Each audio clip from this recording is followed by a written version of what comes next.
As AI diffuses, obviously organizations, companies, governments are going to have to evolve. Now getting to the demand side. So how do you think the structure of organizations is changing in an AI world, across roles, across teams, management? I'm sure Microsoft has evolved itself. So it'd probably be good to tell the audience, how do you see this diffusion occur and the utilization at the corporate level or at a government level, which ultimately then creates that demand, which eliminates any fears and bubbles? Yeah, no, I think it's probably one of the big challenges with all of these new technologies is when work artifact and workflow changes. That means we as firms have to change how we work. In fact, I remember meeting the CEO of Generali, a few years back, and he was describing, he had joined the firm, pre-PC era, and he was describing how, for example, they worked with their agents in the field with faxes, interoffice memos, and suddenly the PC showed up and people would then put a spreadsheet in an email and send it around, and the entire workflow and the work process changed, right? So similarly, I think with AI, you are going to start seeing actual change in how workflow happens, right? I mean, even preparing, in fact, for me, coming to Davos, 50 bilateral meetings I have, preparing for those, had a particular workflow, right? Which is, there is to be, my field team would prepare notes, and that would come to my HQ, and that would get further refined. And nothing had really changed, right? Since I joined in '92 to essentially even a few years back. Whereas now, I just go to Copilot and say, hey, I'm meeting Larry, please give me a brief.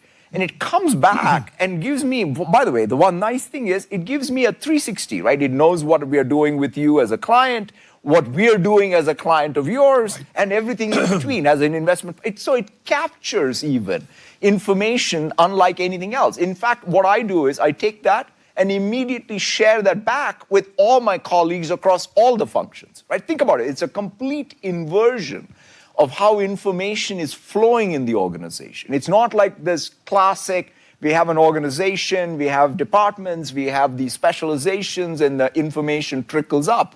No. It actually, it flattens the entire information flow. So once you start having that, you have to redesign structurally.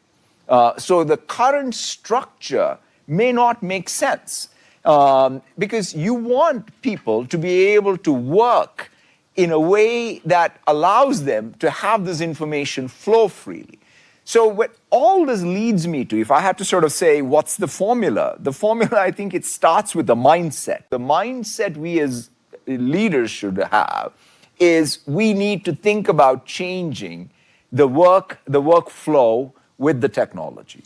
Then that needs skill set. So you can't sort of talk about this in the abstract. You got to use it. Like, so if I'm not using the tool, you have to trust it. You have to trust it. You have to use it. You have to learn even how to put the guardrails to trust it, right? So right. You can't just be afraid of it. It's going to be diffused. So the question is, as a firm, you have to use it to learn how to even put the guardrails that allow you to be able to trust it.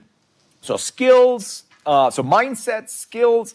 The other big consideration really is how do you make sure you have the data set that you're feeding, like context. Like, it's kind of like you have a new intelligence layer, but the intelligence layer is only as good as the context you give it. So people describe it even as context engineering, but that is what firms do.